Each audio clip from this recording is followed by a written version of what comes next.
inside the pyramid. We weren't allowed to go inside the pyramid, but we have there are many things inside the pyramid apart from the king's chamber where his tomb lies. Other than that, we have the queen's chamber, the grand gallery, and ascending passage, descending passage. Because generally these informations are not given. This is actually from this picture which I'm showing you about the details of the pyramid. This is from a place called the IT Park where we went there. It was an ITI institute actually, and there we were shown all of this on a screen, 9 projector screen. So they told us that this information is not available, and that's true because they don't want to share the location of their king's tomb. Because the more you tell about the location, the more the chances of people coming and trying to search for it, archaeologists trying to search for it. So this is just an map kind of inside the pyramid where you can where we still don't still we are not told that where is actually the king's chamber. So it's still a secret. I mean it's and the pyramid is so big that you can keep on searching, you might not even find it. So these are actually the coffins wherein the mummy is stored. Now, the thing about their coffins is that they're super engraved, means there are a lot of things, small things drawn on each of the coffin. This is a very close-up view. And just imagine that there are those big coffins, and everywhere there's all of this drawings and everything written. And mostly, what is drawn on the coffins is the life about the life of the people. It's whatever the daily things they do or their daily routine, basically.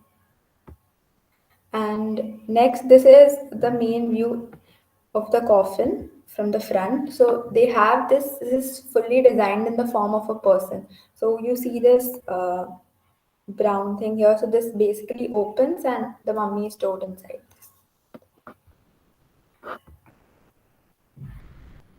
And whatever pictures I'm showing you now, they are from the Egyptian Museum. So these both are considered to be King Tutankhamun's throne. I mean, the right one is considered to be the throne, and this left one is considered to be his chair. Both are made of gold, and they are very, very expensive. Obviously, this is entirely gold plated, and it just shines. Egyptians use so much of gold that it just shines everywhere. I mean, the entire museum was shining with all of this. So this thing about his throne is that you can see these lions and in the front. These symbolize the strength and the courage of the king, and they also are like a protective guard against whoever the enemy is or whatever. This is the picture of Tutankhamun's tomb. So you will study about this further, that his tomb was built out of 3 layers. So there was one casing outside, and then you open, then you see another, and then you open another, and then you open, and then you will find the tomb. So this one is the outermost casing.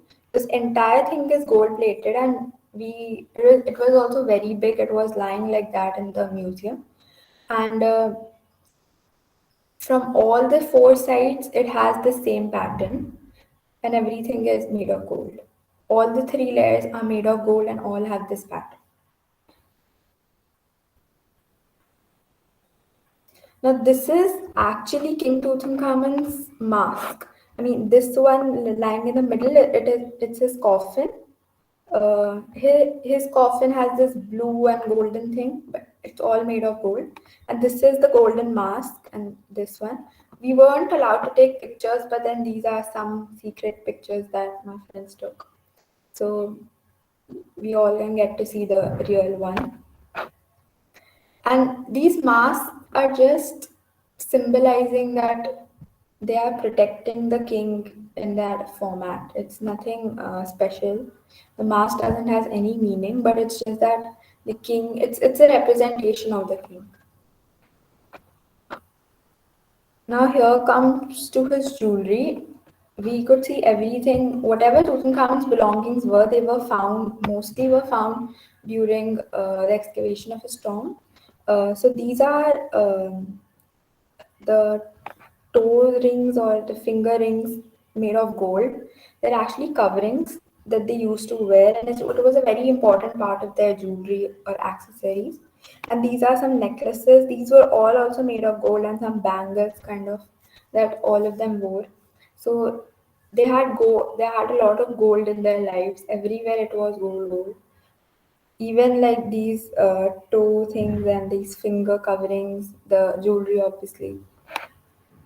So these are, you will all read about this, so you can just see these pictures and then remember them later. And this is an important thing. This there's no significance of mummies as such with the chapter, but what I wanted to tell you is that what we imagine as mummies is those just humans which are surrounded with that white tape.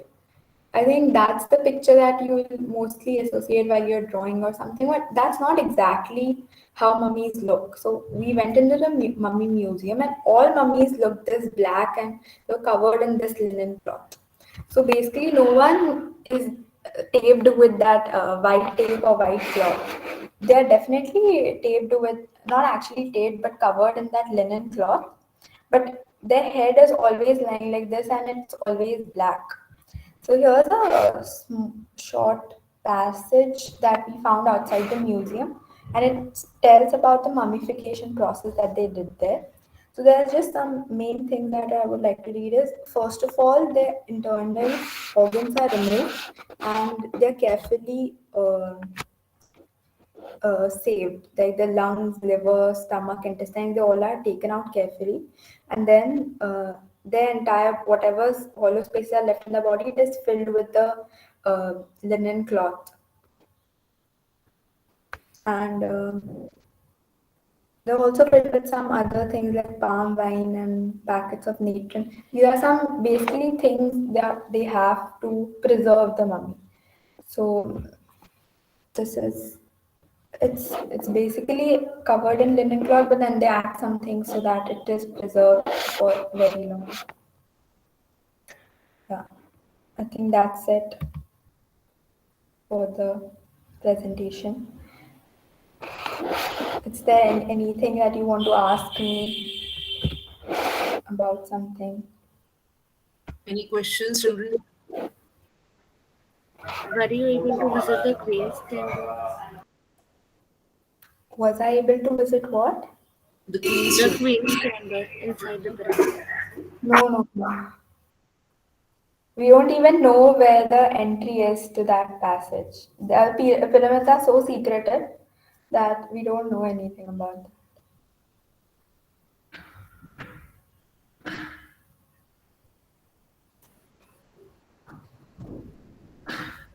Any other question? If not related to the pyramids, anything else you would like to ask her about her visit? Okay, I'll tell one thing that's actually, what I'll tell you is something the guide told us. It's basically actually a myth or a belief, a superstition, whatever the Egyptians had, is that they would store their kings in such a way that his face or his body would point in the direction of the pole star, because Egyptians have this thing of resurrection, and so wherever they keep their kings, it is believed that their soul will fly off, and so that's why they keep it in front of the North Star, because it is considered a good deed. I mean, they believe then the king will be resurrected nicely and happily that way.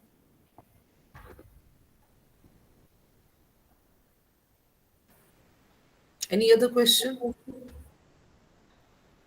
No? Okay, Rishita. Yes, ma'am. So, on behalf of Class 11th, I, Rishita Khabya, would like to thank Nandini Di for sparing her valuable time and briefing us about her stay in Egypt. And also, it was an enriching experience to hear about your visit to the pyramids and Tutankhamun's tomb. You made our English chapter really interesting by enlightening us. Thank you so much, Dee.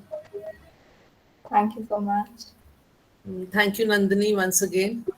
And Thank you, I'm Dee. sure, all the children will, now find it easy when they study the chapter. Yeah, They you will read those lines and you'll imagine, you can imagine that picture in your head. It will just be, yeah. Thank you. Thank you so much. Thank you, Dee. Thank you.